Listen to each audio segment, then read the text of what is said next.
사명감을 가지고 보람있게 근무하는 우리 학교 선생님들을 많이 볼 수 있었으면 좋겠습니다.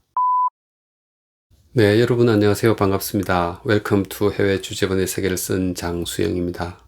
여러분 기억하십니까?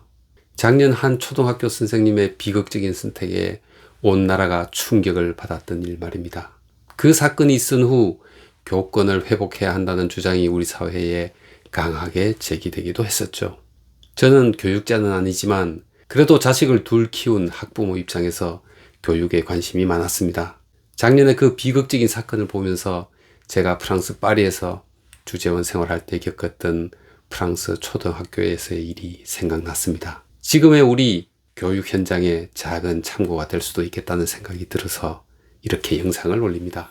20여 년 전 적어도 제 눈에는 놀랍게 보였던, 그래서 충격을 받았던 프랑스 초등학교에서 배웠으면 좋겠다 싶은 일 두 가지를 소개합니다. 첫 번째 이야기는 펜, 노트 등 학용품에 관한 것입니다. 큰아이를 프랑스 초등학교에 보내게 되었을 때인데요. 학교에서 편지가 왔습니다.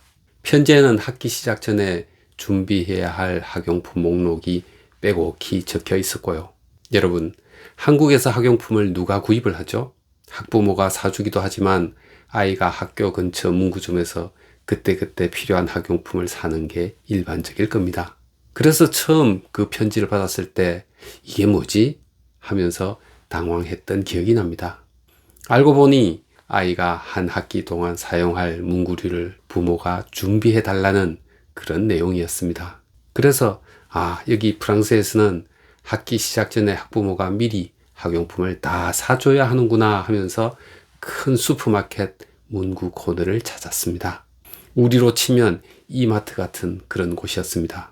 엄청나게 넓은 공간에 각종 학용품이 잔뜩 구비되어 있었고 학용품을 사러 온 학부모와 아이들이 많이 보였습니다.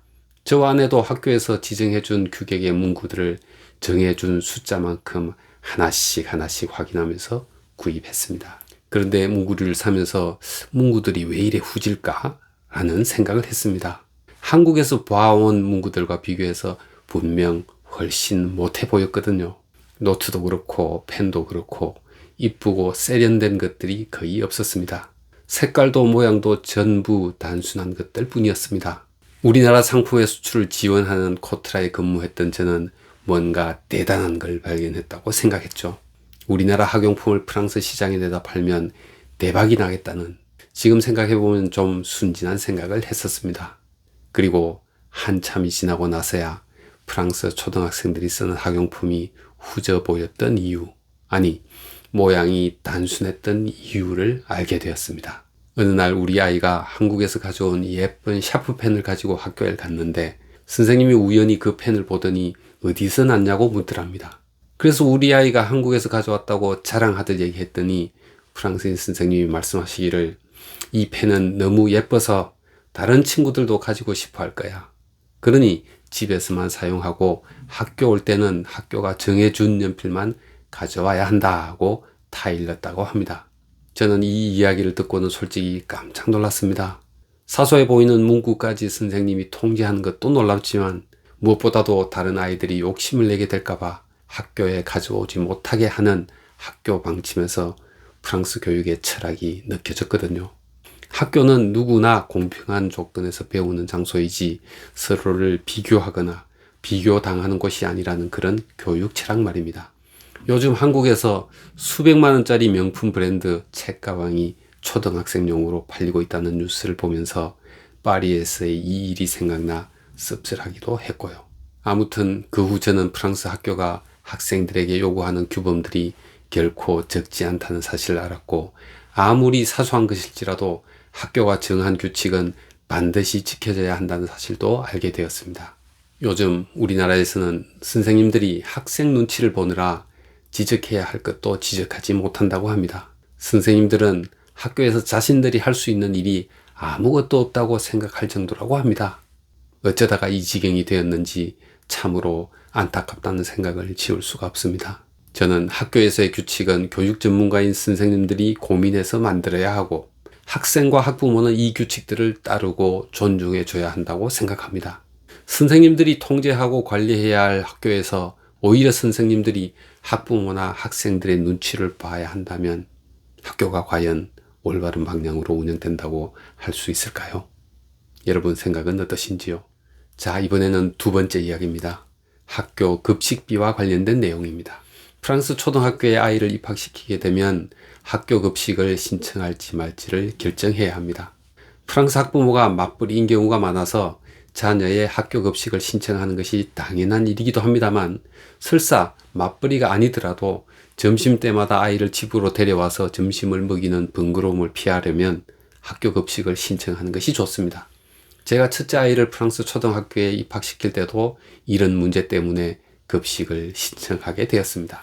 학교 급식은 학교가 아니라 별도의 기관인 캐스 데제골 홈페이지에서 신청한다고 하는데, 과거 제가 파리에 있었을 때는 직접 사무실에 가서 신청했던 기억이 납니다. 당시 신청할 때 들고 가야 했던 서류는 부모의 재직증명서와 급여 명세표인데요. 저는 한국에서 파견된 공기업 주재원이었기 때문에 현지 기관에서 발급한 급여 명세표가 없었습니다. 그래서 그냥 프랑스어로 편지 한 장을 달랑 써서 들고 갔습니다. 그 편지에는 제가 근무하는 회사 이름과 월 급여가 적혀 있었고요. 사무실로 들어갔을 때 한 남성 직원이 혼자 근무하고 있었습니다. 아이 급식 신청하러 왔다고 하면서 준비해간 서류를 내밀었습니다. 그 직원은 제 편지를 쭉 읽더니 PC 화면에서 뭔가를 확인하는 것 같더라고요. 그리고는 이렇게 말했습니다. 당신 아이의 급식비는 끼니당 9프랑입니다. 이렇게 말이죠. 제 짐작으로 그 직원은 제 편지에서 저의 급여 수준을 확인하였을 것입니다. 그리고 PC 화면에서는 제 급여 수준에 해당하는 우리 아이의 급식비를 찾아서 저에게 알려주었던 것이죠. 이렇게 해서 당시 우리 아이의 하루 급식비가 정해졌던 것입니다.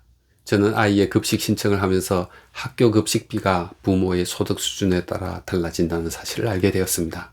당시 저에게 프랑스어 개인 교습을 해주던 한국인 유학생 선생님이 한 분 계셨는데요. 그분에게도 학교 다니는 자녀가 있었는데 급식비를 거의 내지 않는다고 했습니다. 유학생이었던 그분에게는 공식적인 소득이 거의 없었기 때문이죠.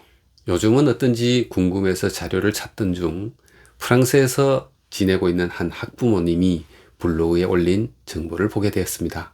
그 정보에 따르면 최근 프랑스 학교의 급식비는 모두 10단계로 나누어져 있는데요. 가장 비싼 급식비는 한 끼에 7유로, 그러니까 거의 우리 돈으로 한 10,000원 정도 하고요. 가장 저렴한 급식비는 0.13유로, 즉 185원인 것으로 되어 있습니다. 저는 부모의 소득에 따라 아이의 급식비를 달리 책정하는 이 제도가 지닌 명분이나 의미가 참 좋다고 당시에 생각했고 지금도 그렇게 생각하고 있습니다. 그리고 급식비가 아이들에게 공개되지 않는 시스템도 놀라웠습니다. 청구서를 보내고 급식비를 납부하는 일은 관련 기관과 학부모 사이에서만 진행되는 일이니까 일부러 알려주지 않는 한 아이들이 본인의 급식비를 알 수도 또 알 필요도 없었던 것입니다. 그 후 한국에서는 학교 급식과 관련해서 참 많은 논란이 있었습니다. 지금은 우리도 제도적으로 많이 발전하였습니다만 제도를 도입할 때 이미 비슷한 일을 겪은 나라들의 사례를 충분히 참고해서 좀 더 명분 있고 정교한 제도를 만들면 좋겠다는 생각을 해봅니다. 네, 오늘은 프랑스 초등학교에서 경험했던 학용품 준비 과정 그리고 급식비 책정과 관련된 이야기를 소개해 드렸습니다. 내 자식만 소중하다고 생각하는 현재의 우리 현실과 참 많이 대비된다고 생각되지 않습니까? 하루빨리 우리 학교가 제 기능을 되찾아서 사명감을 가지고 보람있게 근무하는 우리 학교 선생님들을 많이 볼 수 있었으면 좋겠습니다. 오늘 영상은 여기까지입니다. 그럼 다음에 더 유익한 정보로 찾아뵙도록 하겠습니다. 여러분 감사합니다.